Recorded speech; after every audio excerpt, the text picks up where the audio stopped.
Well, if you can see me like this, you know that I have been dancing along the entire time. It's all coming back to me now from Céline Dion, or as English speakers like me know her, Celine Dion. Easily one of the greatest pop vocalists to come out of Canada. Next week, Celine is dropping a new doc. It's called I Am Celine Dion. It covers her music journey and her recent struggles with stiff person syndrome. Have been diagnosed with a very rare neurological disorder, and I wasn't ready to say anything before. But I'm ready now. Wow. I mean, it's incredible to hear someone like her being so vulnerable. And this diagnosis has left a lot of us wondering if Celine will ever return to the stage. I can't lie, when I first saw that clip, little promo for the doc, I bawled my eyes out. I mean, I wept because I love Celine Dion, and my DMs were flooded with other people who had the same reaction. And with all of this buzz around her right now, what better time to take a look at her place in pop music? Thomas Leblanc, Véronique, LeVasseur, and Carl Wilson are also Celine Dion fans, and they are with me now. Hey, guys. Hi. Hello. How are you? I'm excited, like we're talking about a legend. And to that end, we've asked all of you to share one of your all-time favorite Celine songs. Thomas, we're starting with one of yours. Take a listen.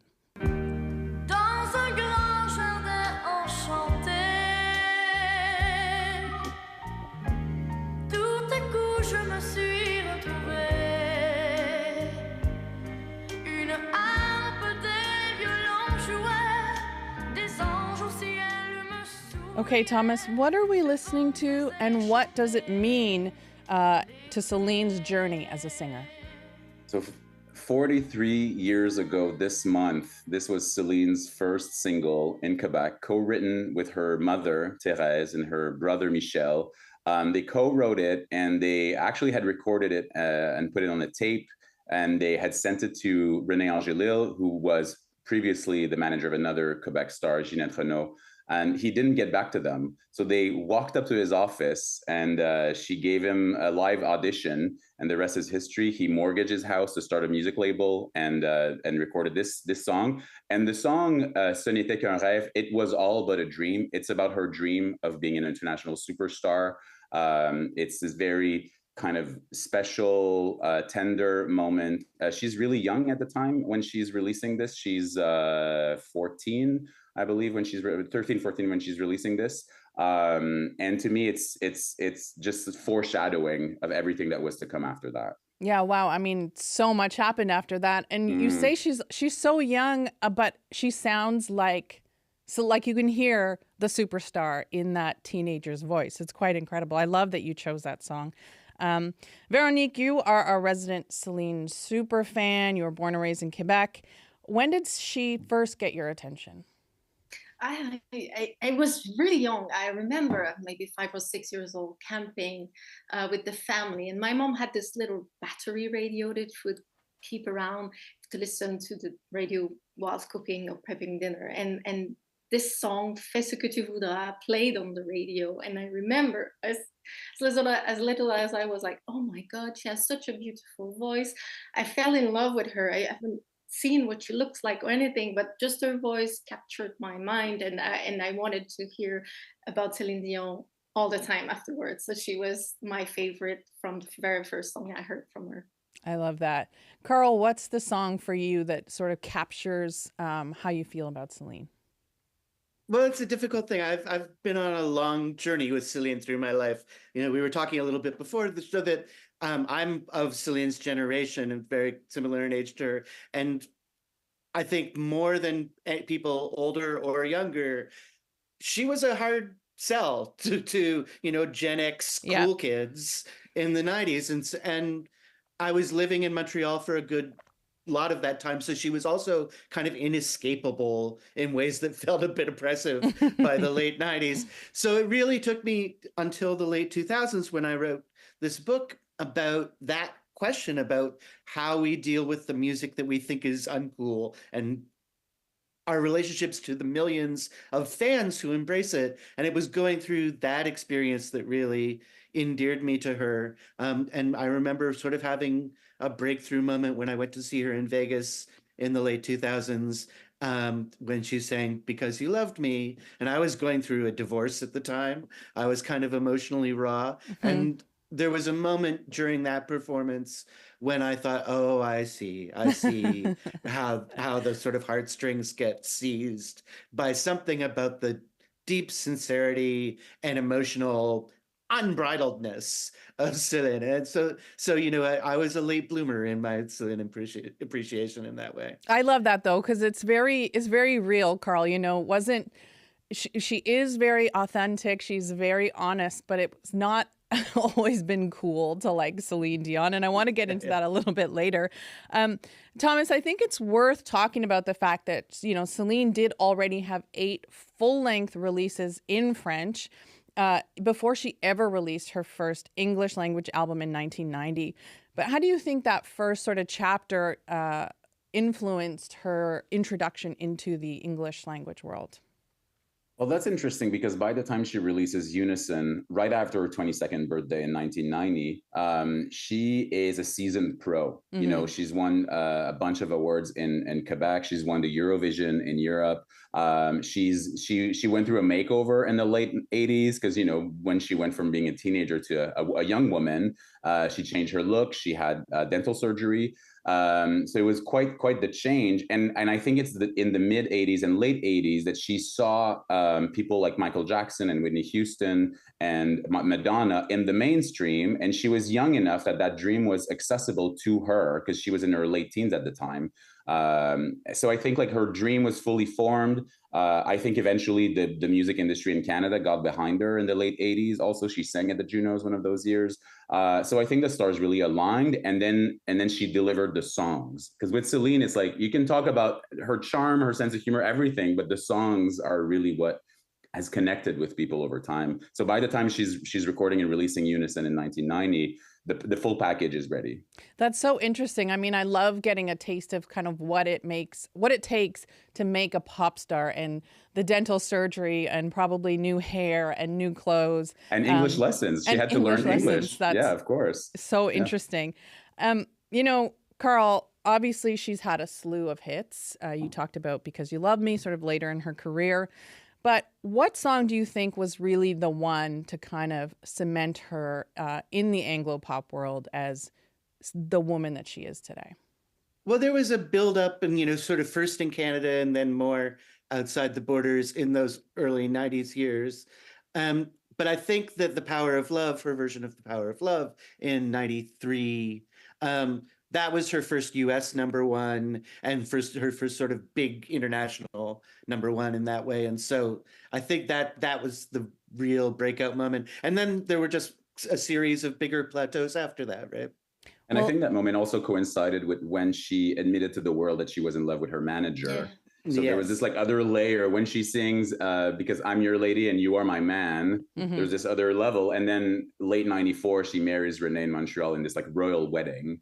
So the arc of those 2 years where they really intertwined her music and her personal life was actually really cemented that her standing. I agree with you. I love that. Well, let's take a listen to that song because, I've been listening to it in the car for 2 days, and I do agree that it's the moment for a lot of Celine fans.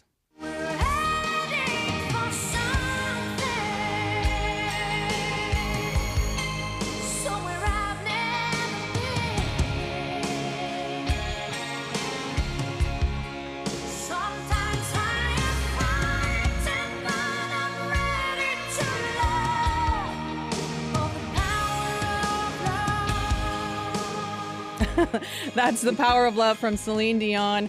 What a ballad. I mean, come on. You can't not sing along. You can't not make those incredible motions that Celine is so famous for.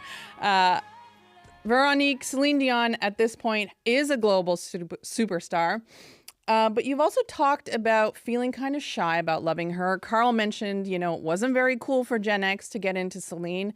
For me, I had to hide my Celine CDs as a teenager because I didn't want my friends to know that I was listening to like Tori Amos and, Ani DeFranco and also Celine Dion. It didn't really go in the batch. Talk to me about some of those feelings of shyness and kind of what it meant to maybe love Celine in the closet. Yes, I was really a closeted Celine fan for that period. I would say it was really uncool. I don't know. I think it came from the fact that she became a superstar very quickly. And in Quebec, we have a bit of difficulty with people being successful sometimes. I wouldn't call it jealousy. It's just this very tall humbling, poppy syndrome. yeah, and maybe yes, exactly. And I wouldn't talk about it, but I would listen to her at night in my CDs, and it was my mom's CDs, not mine, of course. But yeah, so I was quite shy about that, but there was always a little bit of proudness also, because that if she could achieve that, that means anybody else could achieve that. And then other big production came out from Soleil and other big thing, and it was more okay to like her, but also you grew out of teenage years and it's okay to have your own taste. But yeah, I think a lot of people were closeted fans. I would credit Carl's book in the late 2000s for turning things around. Yeah. I will die on that hill. I always say it. Let's Talk About Love, A Journey to the End of Taste, that came out in what, 2007, 8? Yeah. Your book. Beginning of 2008, really. Yeah, I think your book really flipped the culture, and people kind of took a second look at what she meant in the culture. That's not true. That's not true, but it's nice of you to say. Also, she started to be produced by people like George Martin and the Beatles, like the same producer to the Beatles. So she kind of also earned it. But yeah, I think there was a cultural shift at some point. Yeah, I mean, I think the turnaround happened partly because people who had grown up with her as children came of age and the culture shifted in that way. And then, we can talk about there was a big shift when Renee died, and she was managed very differently and started to do different things in public than she used to do before. She dressed differently. So there's a lot right? happened. Yeah, in fashion and lots and lots of things. Yeah, I really do feel that like there was a fashion makeover and suddenly she was in Balenciaga. She was very cool. She was like not in those Renee styled outfits. And it was like, oh, okay, it's okay to say you like Celine Dion. She's cool now. Well, let's move on a bit, Carl. Let's talk about her voice because it is so powerful and people have put it up there with, Whitney Houston, Mariah Carey, Patti LaBelle, Barbra Streisand. As one of maybe the greatest pop vocalists of all time, what do you think it is about her voice that sort of puts her up in that echelon of stars? Well, I mean, in the simple sort of inborn way, she has this incredible instrument. It has incredible force. It has a real range dynamically. She has a 5-octave, I think, harmonic range, which, to put it in context, is like 1 more than Beyonce, I think, and 2 more than Adele. Like incredible highs and lows that she can hit. But I also think that stylistically, she really stood out from the other sort of divas of the 90s who really came from sort of gospel R&B backgrounds when we talk about Mariah Carey or Whitney Houston. And, because of her Quebec background, she really was influenced by a whole set of different music, partly soft rock and that kind of thing too, partly sort of Barbra Streisand kind of singers, but also this sort of background of Quebecois and also European variety show music and sort of soft opera in a lot of ways. And so she has a kind of purity and like she doesn't play vocal tricks with her performances in the same way that people who come out of that American Black gospel tradition have the sort of melisma and twists and turns. She sort of goes for the pure emotion and the intensity of the melody in that way. And I think that really set her apart. Again, it was one of the things that made her maybe a little less cool initially, but over time it became sort of a stylistic signature that, you sort of know that voice right away when you hear it. I mean, you do absolutely know that voice immediately. It is so unique.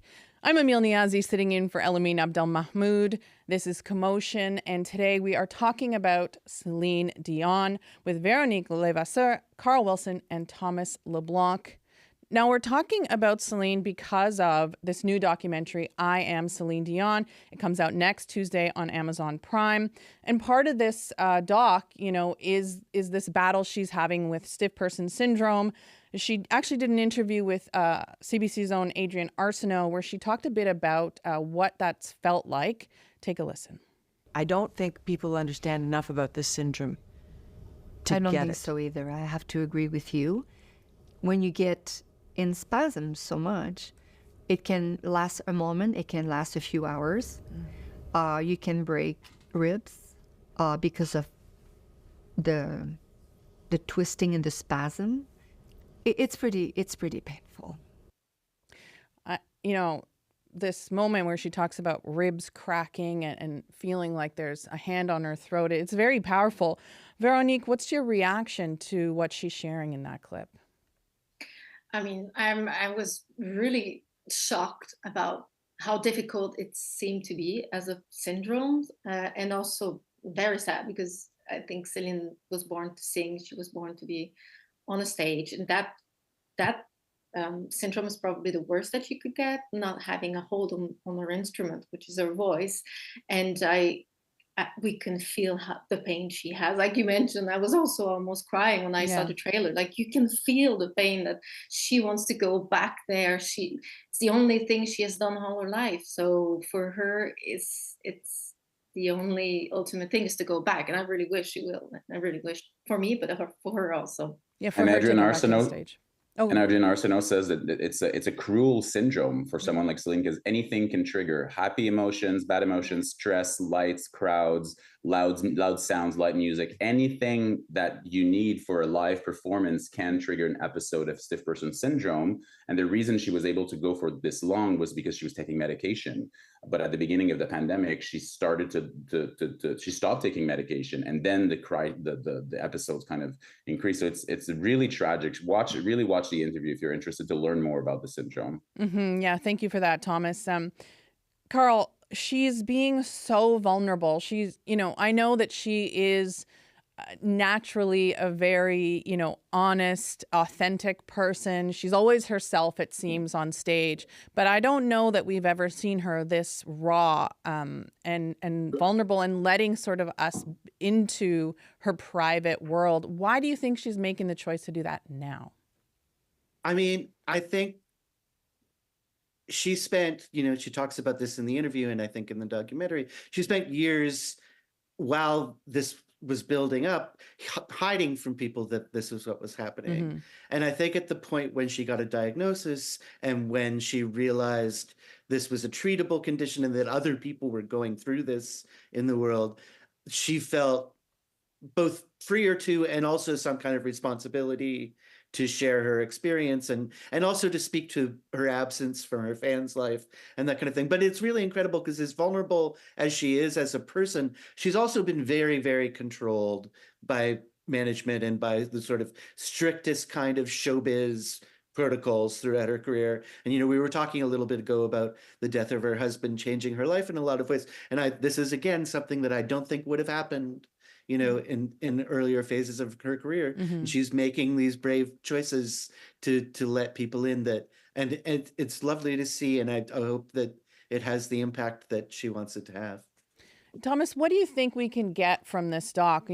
We've seen a lot of clips of her being very honest about this, but what else do you expect to come out of Tuesday's drop? I think she said it because she's done multiple interviews, right? She did the CBC, NBC. She did one in French in Quebec and some in Europe. And what she's been saying is it was the first time in her life that she stopped performing, and performing as a fan, I see it as her coping mechanism. And I think she's had to find new ways to cope. And also I think the doc is really about her identity.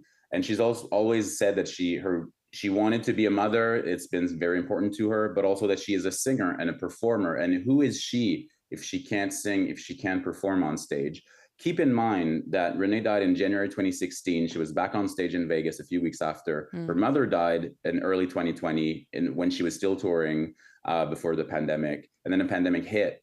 I can't imagine the grief and the financial stress, to be honest, of having to go through all of this. And then she's like alone in Vegas. Her way to cope was to be with fans. And she said it.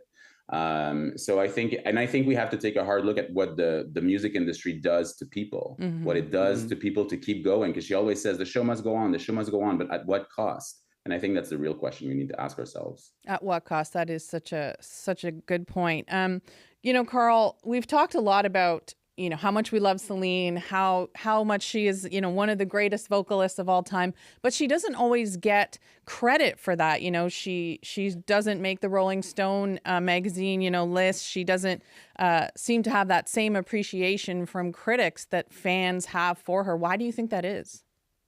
I mean, I think that her priorities are very different than what critics' priorities have traditionally been. Critics tend to reward innovation and sort of edgy chance taking and conceptual leaps and all of these kinds of things. None of that is Celine's style. And, her albums are not, in French, it's a little different. In French, there is a bit more of that. But in English, her albums are kind of just collections of a variety of tunes. And they, don't really go for, I'm going to make the next Sgt. Pepper. But I do think that, critics' priorities have been shifting as well over the past couple of decades, whether that's because of the internet and, all kinds of cultural influences. And I think the appreciation of someone who's just an incredible interpreter and the kind of authorship that really is part of interpreting a song and making it your own, I think there's a growing appreciation of that. And, I think that Celine is not as critically cast out as she was, even if she's not in the top of those lists yet. Thomas, Véronique mentioned hoping that she will return to the stage, that she will perform again. What do you think? Is she likely to return? Will she go back to singing? I know she said that she wants to, right? Yeah. I think she will. I think she's an athlete, right? So she trains. I don't know. It will not be the same. So for me, I really did grieve after she announced the diagnosis in 2022. I was like, we will never see the previous Celine. That Celine is gone. But there's a new Celine. There's another Celine. And with this exceptional vocal range, she just maybe it doesn't need to be that wide, and she can just like focus a bit more and still perform. Clearly, she needs it to live. So if that's what she wants, I hope she does it. And there's a rumor she might do the Summer Games, either the opening ceremony or closing ceremony in Paris this summer. So we'll see if that happens. Oh my gosh, I hadn't heard that rumor, but that's so exciting. Yes. Véronique, what do you think? Will we see Celine return to the stage? Yes, I also think she will come back. How will she come back? I don't know, but she needs it. She loves it. She's craving it. It's like it's her life. She can't turn it back. Like she said, she will crawl if she needs to be there, so she will. And like Thomas said, she's an athlete. She's been singing all her life. She has this incredible range, yes, but also the emotional intelligence of those songs that she accumulated over the years. So I think she can do anything if she wants to. What a fun way to spend a Tuesday. I'm so happy you were all here to talk about this. Of course, the show is going to dig deeper into the doc once it airs, but it's been a pleasure chatting, Celine, with all three of you. Thanks for having us. Thank you very much. Véronique LeVasseur is a Celine Dion superfan. She joined us from London, England. Carl Wilson is a columnist at Slate. He also wrote the book, Let's Talk About Love, A Journey to the End of Taste. He's here in Toronto. And Thomas Leblanc is a cultural commentator on the Radio-Canada program Ici Première and co-host of the Chosen Family podcast. He was in Montreal. I Am Celine Dion drops next Tuesday on Amazon Prime. And that's it for the podcast today. Remember, you can listen to any episode of Commotion anytime. And while you're listening to the podcast, follow us on YouTube or Instagram. We're at Commotion CBC. I'm Amil Niazi. Thanks for listening.